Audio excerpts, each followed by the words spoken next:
A little further west on we the will Green Line is talk a about this later Chicago on. So suburb that's we'll see. played a role in the lives of several So it's big names destination from American time. history, like Frank Lloyd Wright and Ernest Hemingway. It's a place loaded with charm, character, and history. Our destination, Oak Park. Spending the day in Oak Park, you're going to realize why this suburb is called a village. I love it out here. It's country, it's city and country mixed kind of like, and that's what I like about it. It's Oak Park's charm that has attracted many Chicagoans over the years, even some of the famous ones. Frank Lipo from the Oak Park Historical Society is going to show us around. Frank, how you doing? Not bad. Welcome to Oak Park. Thank you. Glad to have you here at Pleasant Home. Pleasant Home is one of Oak Park's many significant landmarks. It was built in 1897 in the prairie-style architecture that you'll see throughout Oak Park. The home was once a private residence, but today, believe it or not, it's home to Hollywood's King of the Young Jungle. people. The best.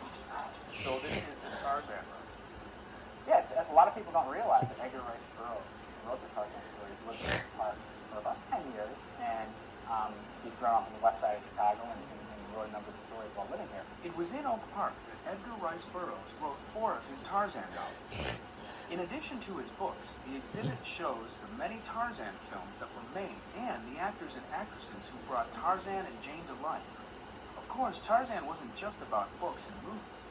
And we also have goofy things like Tarzan skateboards and Tarzan underwear and Tarzan vitamins and all sorts of games and toys and tie-ins. Burroughs eventually left his Oak Park home for Hollywood as his Tarzan stories made their way around the globe. We trace something like one book with the son of Tarzan from its original manuscript to all the different editions, including the foreign languages. So, we have a range of things that tell different parts of this crazy story of why Tarzan is such a good Oak Park. Oak Park is a community that is proud of its architects, artists, and writers. So you can't come here without paying tribute to one of the greatest adventure writers of the 20th century, Ernest Hemingway. That's right, he's a local boy, and you can take a tour of his birthplace to get a sense of Hemingway's childhood. The child psychologists tell us that by the time you're 6, you are who you're always going to be. And Ernest lived in that house until he was 6. And he was influenced by these great people, the storytellers, his dad, the great outdoorsman, his mother, the musician, uncle, the storyteller of the sea. Down the street from Hemingway's birthplace is the Hemingway Museum. Inside, you can learn more about his childhood, as well as his global success as a writer. The museum attracts visitors from all over the world. They really always say, oh, I never knew all of that. They're always so pleased and so, we get just rave reviews from people, which is wonderful.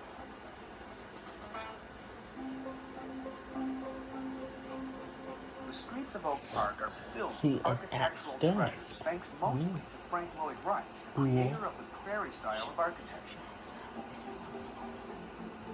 Wright built his home and studio here in 1889.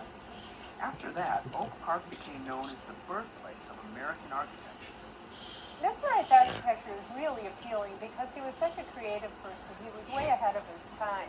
And a lot of the ideas that he incorporated into the home and studio here are things that people are still copying today. Wright lived in Oak Park for 20 years with his first wife, Catherine, and their 6 children. He used his home as an architectural laboratory where he tried out designs before sharing them with clients.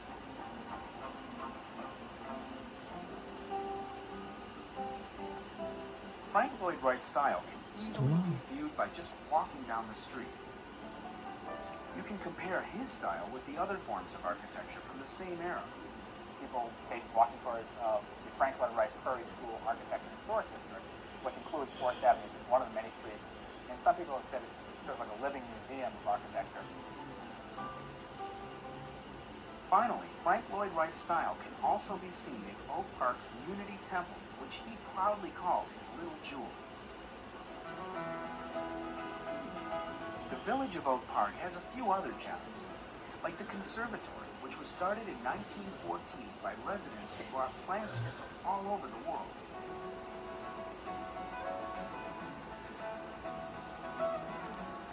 Strolling in the neighborhoods, you might also come across one of Oak Park's parks. We're in one of the half dozen parks in Oak Park. Tell me a little bit about it. It's Austin Gardens Park, and originally it was the Austin family estate. And this family, very influential family, formed local banks. They were behind the temperance movement in Oak Park. Oak Park was a dry community for no sale of alcohol. And the Austin family eventually gave this land to the Park District of Oak Park. And every summer, just right around where we're standing in this area, is the stage for the annual Shakespeare in the Park. Thousands of people come here for the festival, which runs throughout July and August. So on your next trip to Oak Park, you can take in, let's see, Shakespeare, Hemingway, Frank Lloyd Wright, Tarzan.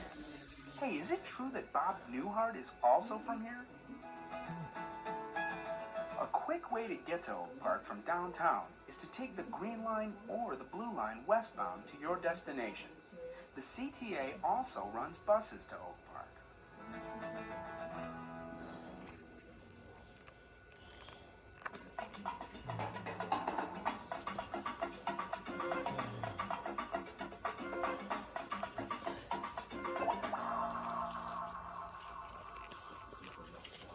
If you're using public transportation to get around, Oak Park is the center of it all. Here you'll find connections to buses and trains that will make your explorations around Chicagoland limitless. The Green Line station in Oak Park is where it's all happening. If you want to ride the CTA, it's right here. Or you can catch a Metro train. And just outside, you can hop on board a Pace bus. This station is one of 19 CTA rail stations located in the suburbs, many with connections to Pace or Metro.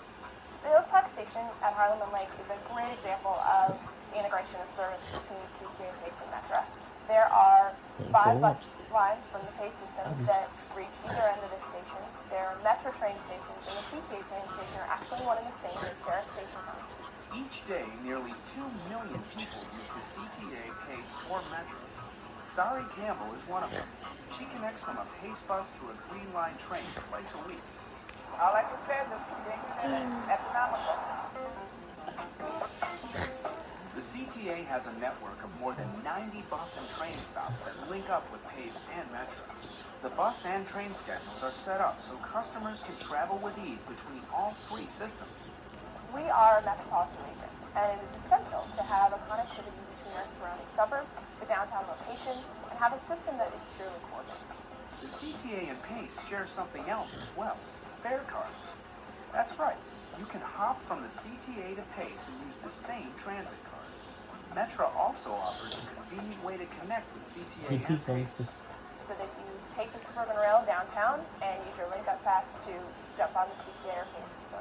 Remember, the CTA serves 40 suburbs, so you can connect to the CTA from wherever you are.